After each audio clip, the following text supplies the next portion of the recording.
Hello, my darlings, and a happy new morning to you. The weather has gone down drastically in London. It is now -1, but it's been a few hours since I've been awake. It's 10 a.m. I went to the gym and it's very cold. It's very, very cold, but I'm loving it because the sun's shining, and I always love it when the sun shines. It feels amazing. It feels great on my face. I just love breathing in the fresh, crisp air, and yeah, I'm ready for a day of writing. Today I'm going to finish chapter 6 and start chapter 7, so I'm very, very excited about that. And yeah, let's see how far I get. Wish me luck.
Darling, got a coffee in hand, and I wanted to give you an update on my writing progress and also talk about a few things that have helped me with my writing, with my manuscript, with my novel. I have written one entire romance, new adult fiction book this year, as well as planned my second one and done the first 6 chapters of that book as well. By the time this comes out, I probably would have done the 7th chapter as well, which is quite good because the level of productivity and how effective I've been this year with writing fiction it's been phenomenal, because fiction has been something that I've been procrastinating on and putting off for a really long time. So yeah, I wanted to give you some tips on what's helped me make my writing what it is today, what's helped me with my writing. So here are 5 tips that have genuinely helped me as a writer. Tip number 1, protect your tiny writing moments. You don't need a perfect 2-hour window or the world's most aesthetic desk setup to write, although that would be ideal to have, but you don't need it. Some of my best ideas have shown up in the oddest 5-minute gaps, those moments when I get that zap of inspiration and I just need to write wherever it is, whether I'm on a train with my phone in hand, whether I'm doing something, whether I'm walking, I just get my phone out and I start talking into it, because that inspiration that you get at that point, it's not going to come back. If you only have a few minutes, use them. Jot down that line, that thought, that scene, whatever it is, use those minutes. All those tiny moments are really going to add up. Tip number 2, let your first draft be gloriously messy. Honestly, mine are chaos. There's half-complete sentences, there's placeholders, there's I will come back to this later, this is what's going to happen here at this point. There's notes to myself like fix this when you rewrite, please. The most important thing is getting the story out of your head and onto the page. The polishing comes after, so give yourself permission to be imperfect, especially when it comes to the first draft. It's the most freeing thing ever. Tip number 3, plan your story. Plan, plan, plan. Now I know a lot of people are going to say, oh, just do a rough plan or just, write a line for each chapter. No, I would say plan as rigorously as you possibly can. I am actually going to give you a sneak peek of my plan later. So if you keep watching the video, you will see my very, very detailed plan for my second book, which has made the book writing process so much easier and so much more effective. So with book 1, I didn't plan as rigorously as I did for book 2. So what I was doing is I had like a rough idea of how the book was going to go. I had written a rough plan. But as the book went on, I just kept changing it. I just kept adding stuff, and that just changed the plot of my story. So with this particular book, with the second book in the trilogy, I planned to the T. I wrote exactly what my characters are going to say, and when I write the book, when I open a particular chapter or a particular scene, I go to my plan, I paste the plan into my novel, and then I work from the plan and I make sure that I fill the scenes. Now if things change, because they will, it's not like it's going to be perfect, because your first draft is going to be messy. If things change, I make sure that I make that change in my plan as well, because my plan determines and decides the entire foundation of my book. So your plan is going to make you so much more effective and so much more productive in the book writing process. I promise you, a plan is not going to kill your creativity. It's just going to make sure that you don't get off the right track. That will save you so much time in the long run. You will thank me. Tip number 4 is fill your creative well by living. Read books, people watch, take walks, learn a new skill, go on an adventure, go traveling, listen to music. And my favorite thing, overhear conversations in cafes. It's literally the best thing, and it gives you some of the most interesting and inspiring characters to include in your books. Living life and experiencing all these things are going to feed into your writing. Sometimes stepping away from the page and from your book is what allows you to come back to it with fresh eyes. And I've seen this time and time again where, when I'm in a creative rut, I go away for a bit, go, on a trip, go somewhere, go see a friend, spend some time away from that particular chapter or that particular, scene that I'm on. And when I come back, I can see it with fresh eyes. Tip number 5, and I would say this is probably one of the most important tips, is to keep learning. So lately, I've been taking a class on Skillshare called Writing Fiction, 5 Exercises to Craft a Compelling Plot with Liza Coe. This class is all about crafting a plot that keeps readers hooked, and what I love is how approachable and actionable it is. Liza breaks plot down into practical exercises, not just theory, so you actually get writing as you go. Through the 5 exercises, you explore generating ideas, developing your characters, setting your story in time and place, figuring out what happens and why, and finally how to tell your story. One thing I learned that really shifted how I approach my drafts is how important it is to structure each scene with clear stakes and tension. Even small, ordinary moments can be made compelling when you focus on what the character wants and what's standing in their way. What's great about Skillshare is that classes are taught by amazing, world-class creatives like professional illustrators, renowned graphic designers, and successful entrepreneurs.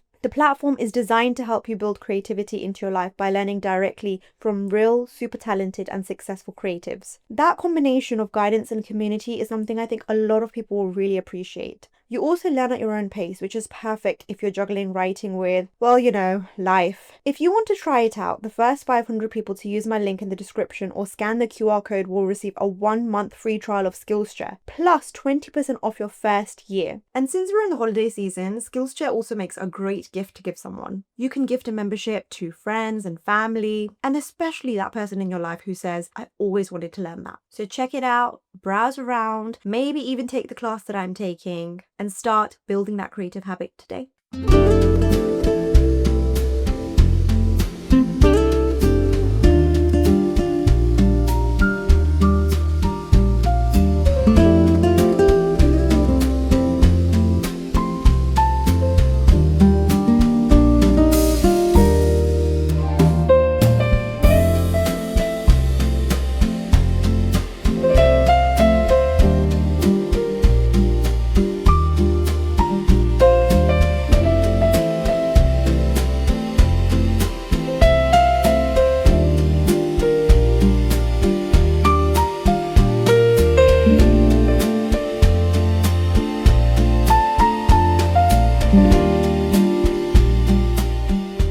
Hello, my love bugs. I am back. So I wanted to update you on what's going on in terms of like, what am I doing this week? What am I doing today? I did catch you up on my work. So this week has mostly just been about reading over my new adult fiction romance, the second book in the trilogy. So the first one is currently sitting with my agent. What she's doing is she's going through the editorial edit. So she's going through like a deep read of the first book. She's read through one draft already and I went over it. So in the first draft, what she did is she went over the plot, she went over the story. We kind of had like lots of loose ends, a lot of things that she said, okay, you know, this is my feedback, this is what I think you can improve on, this is where I think that your characters could improve on, and so on. The story world, the background, all of it. So there was a lot that I needed to fix with that particular draft, and that one's done. I did it earlier this year. I think I sent, not even earlier this year. I did it in over July and August. So it took me around 2 months to do it. Or did I do it over August, September? Okay, something like that. I sent it over, yeah, July, August, and I sent it back in September. And I was like, okay, this is what I worked on, and let's see what you can do with this, like whether you like it or not. So this time around, what she's doing is she's doing the editorial edits where she reads through everything and she makes notes. She does a line by line edit, which is a very detailed edit. And earlier this year, while I had sent her the first draft of my first book, a lot of words there. When I sent her the first draft of my first book, I had started planning the second book already because I had the idea in my head. Essentially, it's a new adult romance trilogy. There's 3 different friends and they all go to uni in London together. They work in a very cute cafe, cozy university cafe, and each of them has their own romance track. So each of them has their own romance going on. So the first book was about the first of the 3 friends. It's a socially anxious redhead who goes to uni. She's trying to figure herself out. She's having a little bit of an identity crisis. She doesn't know how to stick up for herself. And then there's this cinnamon roll golden retriever main lead, and he kind of comes into her life and he shows her, you know, adventure and love and life. And there's a lot going on over there. But it is a coming of age story. So the romance is very much core and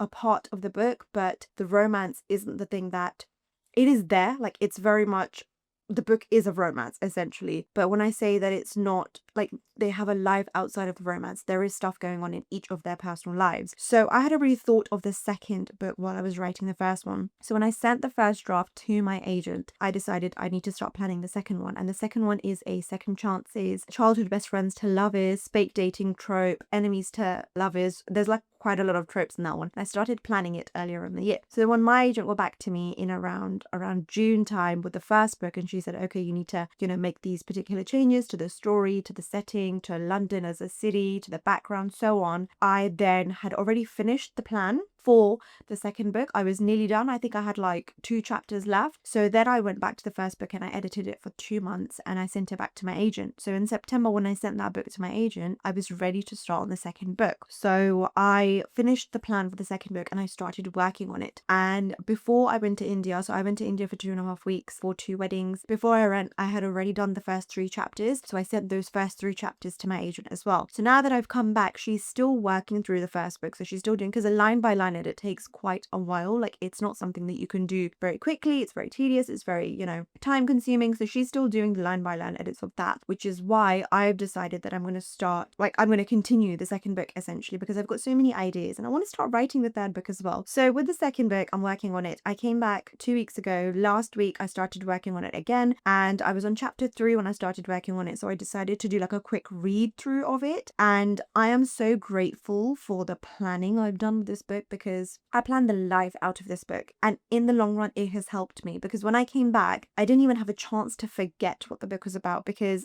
the plan was right there, a detailed, very detailed plan. So if you guys want me to share my plan with you, like if you want me to show you exactly how I do my plan, what I do, like, you know, what is it that I've done, but it's helped me so much. It's been a lifesaver. So I read over the first 3 chapters and then I got right back into it, and since last week up until now, so today I was just reading over it. I wasn't editing or I wasn't writing or anything. From last week until now, I've added 3 more chapters, so I'm nearly done with chapter 6. So that is a huge deal for me, bearing in mind that I'm also writing and editing and then creating content and posting on my socials and all the different social platforms. So it's been great. And if I continue at this particular pace, I know for a fact that I'm going to be able to finish this book before the end of the year. I think I've got one more trip lined up for the end of the year. I do love my traveling. I do, because I'm literally like, this is my dream life, writing and traveling, writing, reading, traveling. Like, who doesn't want to do that, you know? So yeah, I'm super excited. I've got one more trip, but before that one more trip, I am going to write as many chapters as I can. I think I can get to chapter 10 before I go away. And if I do that, that's amazing, because there's only 26 chapters in this book. And I really, really hope that my agent is able to send the second draft of this book to me, because that just means that I'll be able to kind of work on it over the holidays, because I'll be traveling. So when I come back, I will have time to work on it. So yeah, I'll keep you guys updated and let you know how it goes. So since we're here, I thought I might as well show you how I do my plan. So this is my first book. It's called The Confidence Trick, and the second one's called Love. This is supposed to be a cross, so love and then hate you like crazy. And my plan is very detailed. Okay, so I've got an entire character list where every single character and essentially like their age, and then I've got their physical description, and then they've got their background, and then I've got their personal struggle, and every single character has their own little detailed thing of like what their background is, what's their personal struggle, what they look like. There's all these things here. So I've got my main 2 characters here, and then it just goes on, and every single one, like the main 2 characters are their birthdays are there, but all the others, their ages are there. That's not the important part. The important part is this very, very detailed plan I've got. So this plan is what's helped save everything and help make this book come true. So ignore all this text because this isn't really important, but over here, this is how I've done it. So basically I've got my chapter 1, and because it's a dual perspective book, it's a dual perspective book.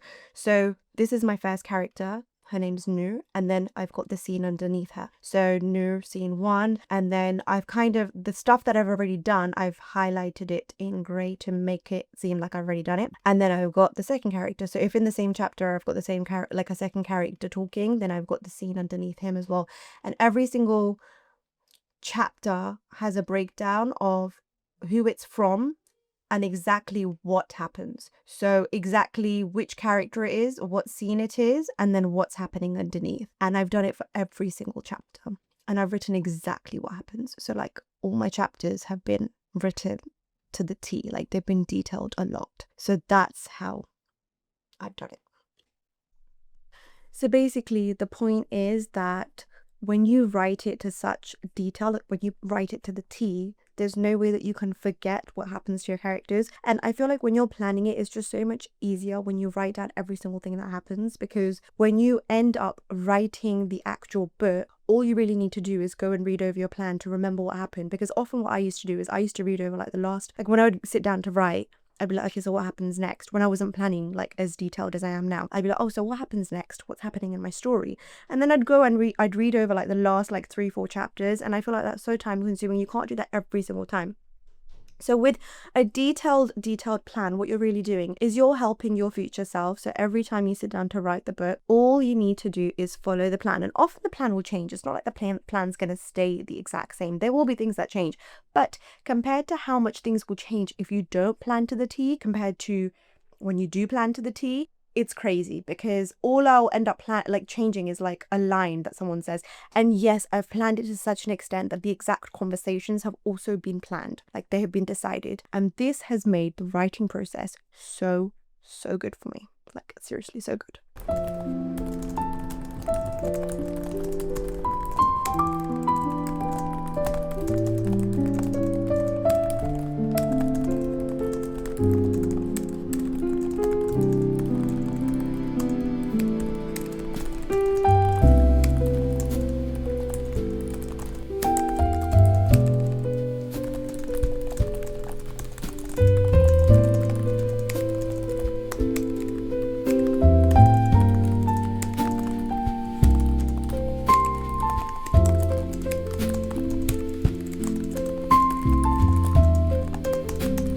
actually got ready after a really long time, and I know you can see me in the back as well because I put this like mirror thing going in my room, but it's been really long that I don't remember the last time I put makeup on actually.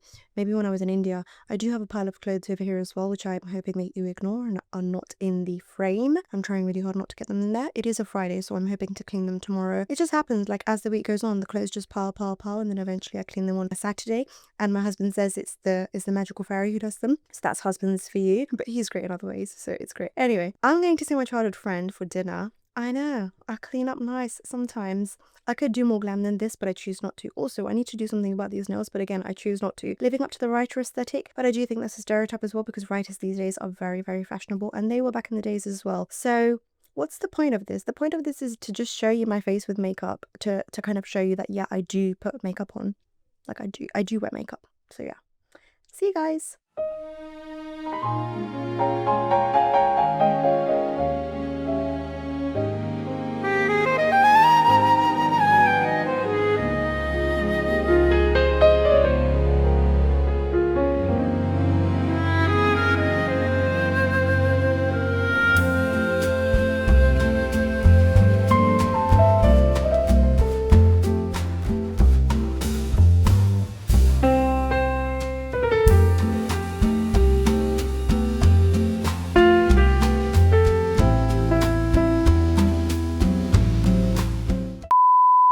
I've been doing the class with her. Okay, that's wrong.